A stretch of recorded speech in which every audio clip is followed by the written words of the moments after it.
Good afternoon, ladies and gentlemen.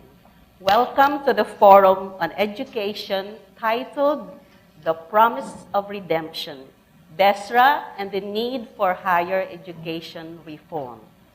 We would like to repeat that this afternoon's program will be beamed live to the following UP campuses: UP Manila, UP Los Baños, UP Visayas in Iloilo, Cebu, and Tacloban, UP Mindanao, UP Baguio, and the UP Open University. It will also be webcast through the internet for wider coverage.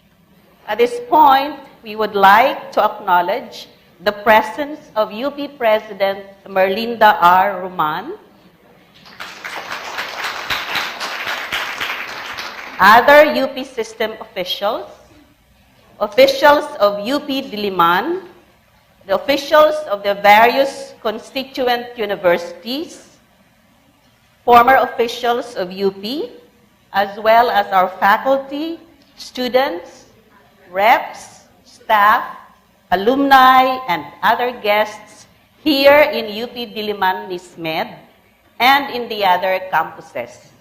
We would also like to welcome special guests among the audience, officials of the Department of Education and the Commission on Higher Education, officials of state universities and other universities, the Philippine Normal University, the Polytechnic University of the Philippines, Batangas State University, Partido State University, Ateneo de Manila University, University of Santo Tomas, Centro Escolar University, and Mapua University.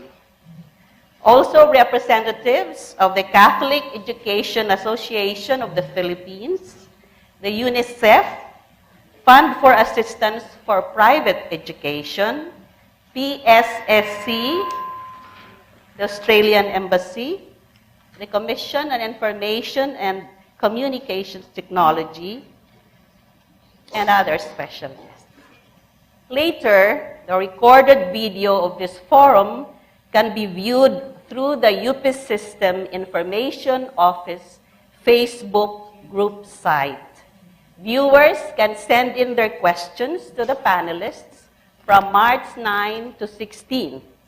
The panelists' responses to the questions can be viewed through the UP System website at up.edu.ph. May we reiterate a request for the audience to please turn off your mobile phones, as even the vibrations from phones on silent mode may interfere with our sound system. Thank you. Please rise for the Philippine National Anthem. Bayang magiliw, pero sa silanganan, alam ng puso, sa titik mo'y buhay. Lupang hinirang, tuyat ka ng magiging, sa manlulupit, di ka pasisigil. Sa dagat at bundok, sa simoy at sa langit mong paghang, may nilatang tula at awit sa paglayang minamahal. Ang kislap ng watawat mo'y tagumpay na naninigil. Ang bituin at araw niya kailan pa may magdidilim. Lupa ng araw ng waro aming pagsikta, ay halangin sa likod. Aming ligaya na pagkay mamahapin, ang namatay ng dahil sa'yo. You may now take your seats. To set the tone for this afternoon's program, may I call on the President of the University of the Philippines for her message. Ladies and gentlemen, please welcome Dr. Merlinda Roman. Good afternoon, friends and colleagues from UP, from the state universities and the private universities who are here. I also acknowledge our convener, Dr. Maria Serena Diokno, and our panelists, Dr. Alan Bernardo, Dr. Cynthia Rose Bautista, and Dean Dina Ocampo.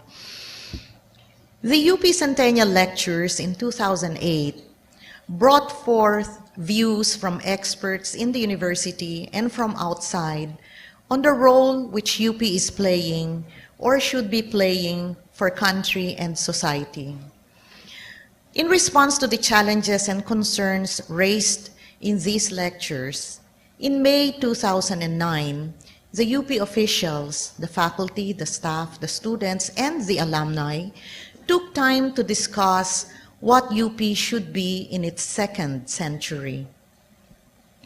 In that conference, many participants agreed that UP should continue to initiate efforts towards raising awareness of the different stakeholders on the many pressing concerns and issues faced by our country.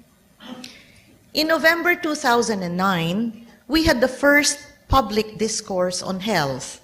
In that forum, health experts presented a blueprint for universal health care that focused on 6 areas of reform, namely healthcare financing, human resources for health, organization of health services, health regulations, health governance, and health information system.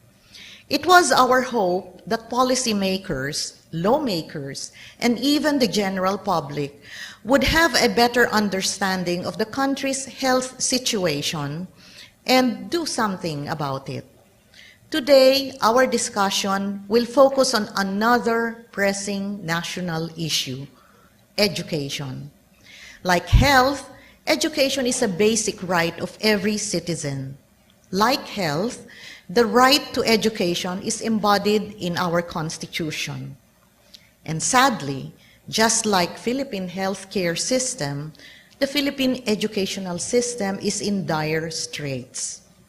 Of late, there have been criticisms about our educational system, and I should say these criticisms are not without basis.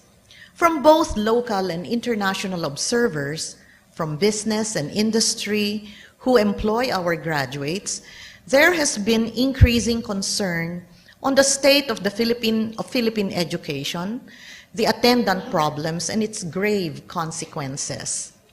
The high school dropout rate, the declining share of education budget vis-a-vis the national government budget, the large teacher-student ratio, particularly at the elementary school level, the gross lack of classrooms, books, and other facilities, and consequently, the poor quality of graduates, too poorly equipped to be globally competitive. In its 2006 Education for All Global Monitoring Report, UNESCO listed the Philippines as one of only 4 East Asian countries at risk of not achieving the adult literacy goal by 2015. And in terms of gender parity prospects, the Philippines was again listed as being at risk of not achieving it. UN Secretary General Ban Ki-moon was also quoted in one report saying that the Philippines is a striking example of underperformance in education.